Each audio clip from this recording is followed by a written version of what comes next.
everyone, it's Allison here, also known as Lasan Faye, and I'm here today with a brand new Zen Doodle with me video for the fourth full week in October. And yeah, so as always, I have a link down to the Zen Art Challenge in the description of the video below, as well as a link to all the sources I'm using for the tangles I do in this video. So if you would like a better visual on the tangle image, just check those out. But I'm going to go ahead and dive on in. The first tangle I have for you all today is called Binghua, and it's by Yuru Chen. And so the way you're going to start this one is you're going to start by almost doing a reverse question mark. Except instead of ending, once you get to the top, you're going to curl around and curl in and end in a little bit of a tear shape. Then, once that's in place, go ahead and connect where you start curling it in to your starting point. Then on the outer curves, we're just going to enhance those a bit and have them curve around and curve in, and again connect to the starting point. We want to do that on both sides.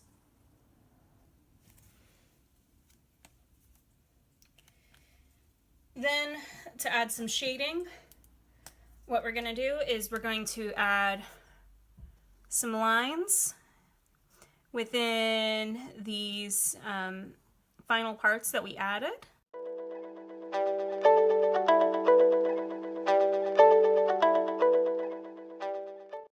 And that is Binghua.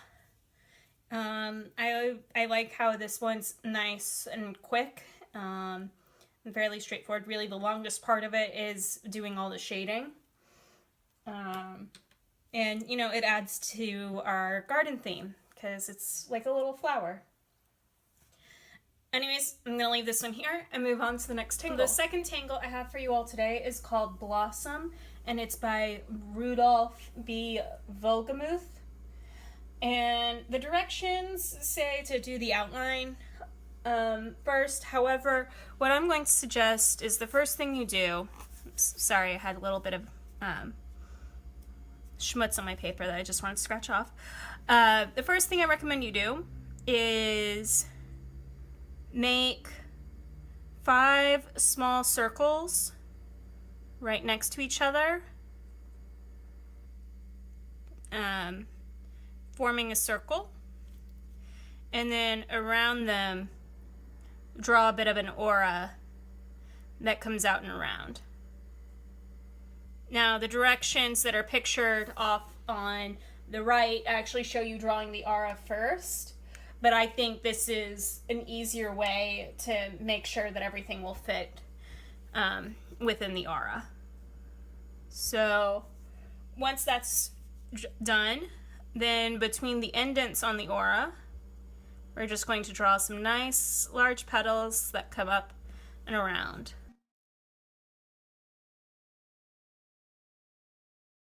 Then on the tips of each of those petals, we're just going to add some beads, about 5 of them. You want them to center along the end of the petal.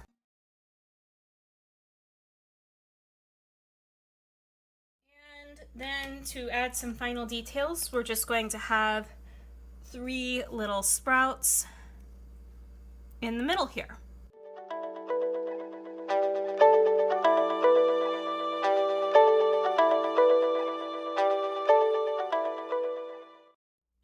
And you could also do it between the larger petal leaves, but I kind of like it just on the petals themselves. And again, you can add emphasis where you need to for a bit of creative, what's the word I'm looking for? Creative flair. Let's go with flair. So, like, I'm happy with it like this. This is one that I'd want to try practicing again. But obviously I do like to do these for the first time in front of y'all, so that way you can see what my initial take is whenever I approach any of these tangles. But I'm going to leave this one here and move on to the third tangle I have for you all today is called Ping. It's also by Yuru Chen. And to start Ping, what you're going to do is you're going to create a border. That'll be doubled up.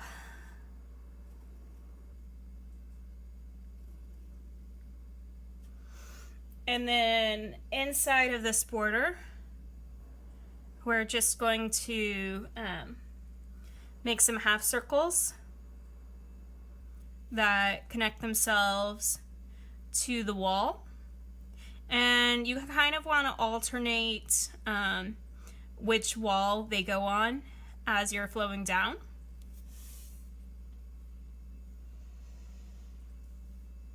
So with those in place, we're then going to go from the top corner to midway on the first circle to the starting point on the second circle, then the end point on the second circle to the middle of the next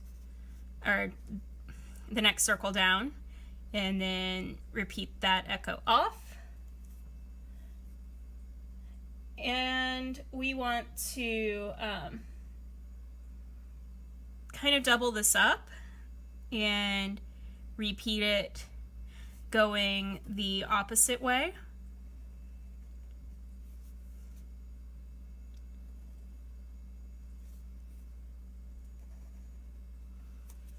Like so. So it kind of creates this zigzag that goes across.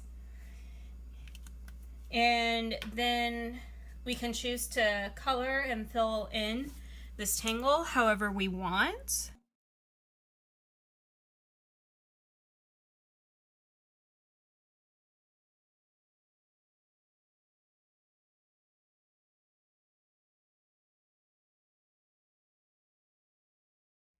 And yeah, and then you can create this kind of in a tile effect by adding, say, more pillars as you go further to the left or to the right, as demonstrated off in the image on the right-hand side of your screen. But I think this is a nice space filler pattern, and I'm going to leave this one here and go ahead and move on to the next tangle. The fourth pattern I have for you all today is called Woven, and I've seen this pattern attributed to a couple of people, so I'm not exactly sure who the original creator is. If you do happen to know, please let me know down in the comments below. But the way you start with Woven is you start by making a bunch of little filled in black squares.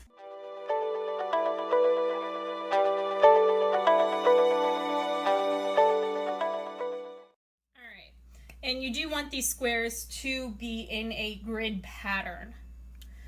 Then once they're in place, you then want to connect two squares to each other on one side, and then swap sides and connect the next pair down.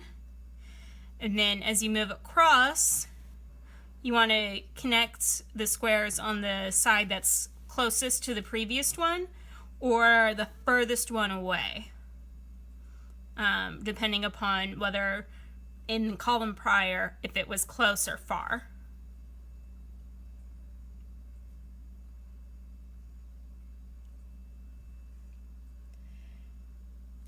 And you also want to do this going across.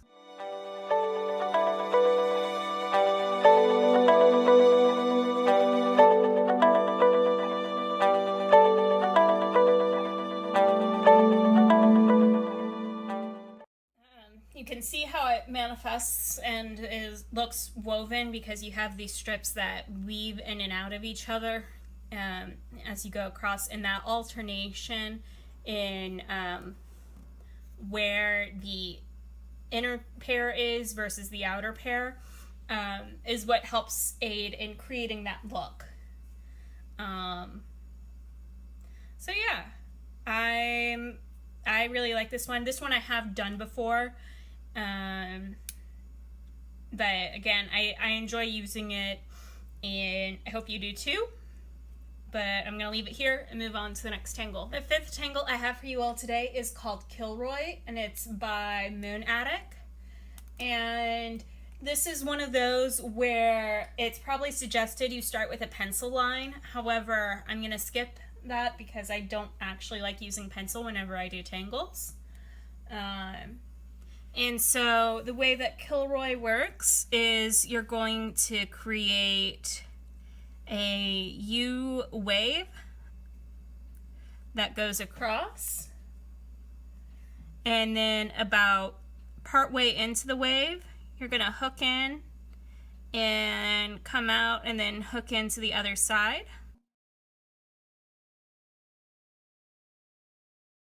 Then where if you did a pencil line, then follow the pencil line, but if you didn't do a pencil line, then you're just going to do a line across, kind of creating a little eye socket almost.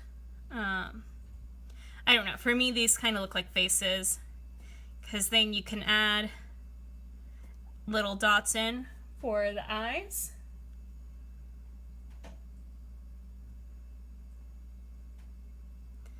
And then you have a bunch of people that are lying down next to each other, but they really just have like a forehead, eyes, and nose.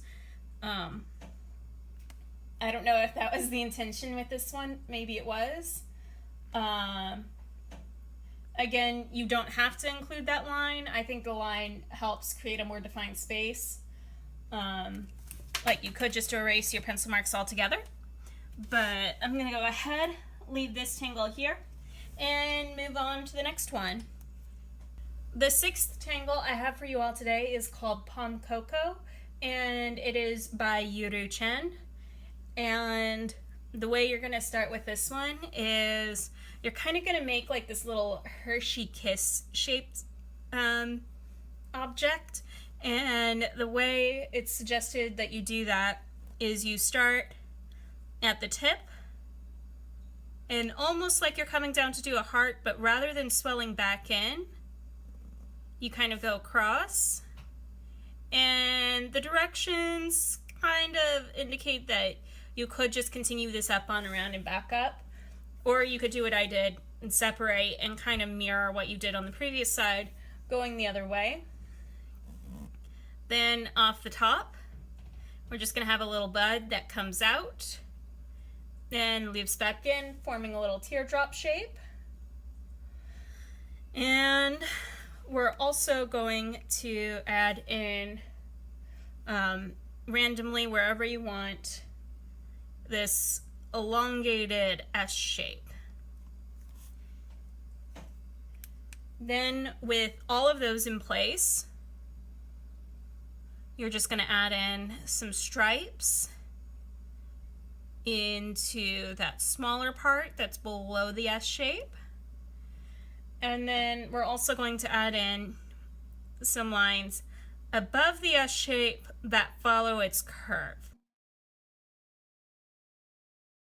And from here, we can choose to fill and shade in however we want.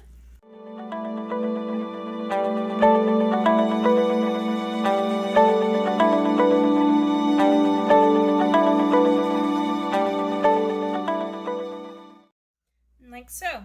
And this creates the full PomPoo tangle. Again, this is one of those that you can emphasize however you want.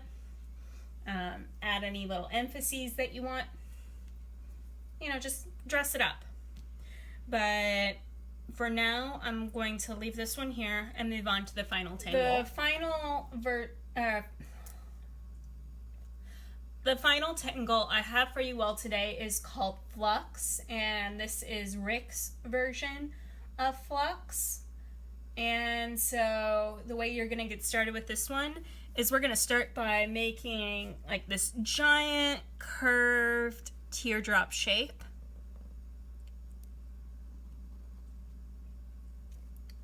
Like so. And then we're gonna have some other teardrop shapes come off of it.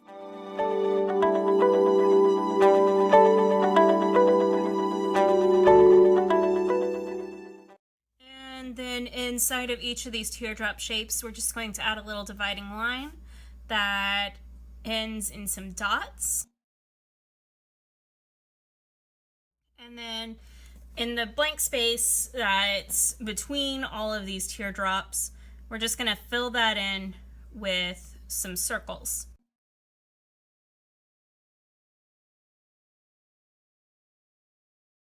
And that is Flux. This tangle I have done before, I think even on this channel, though I can't remember which video it is. Probably back in February or March. So this one has been done before.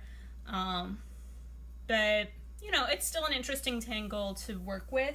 Maybe not one of my favorites, but, you know, what is one person's kind of meh tangle is another person's, like, really big favorite. So I do encourage experimentation, seeing if you can get it to work for you. But I'm going to go ahead and leave this tangle here. Okay, so that is it for this week's tangles. I want to thank you all so much for tuning in. And if you like this video, please give it a thumbs up. Please let me know that you're watching these. And if you would like to see more, go ahead, click that subscribe button down below. And until next time, I will see you all then. And take care and have a wonderful, wonderful week. Bye.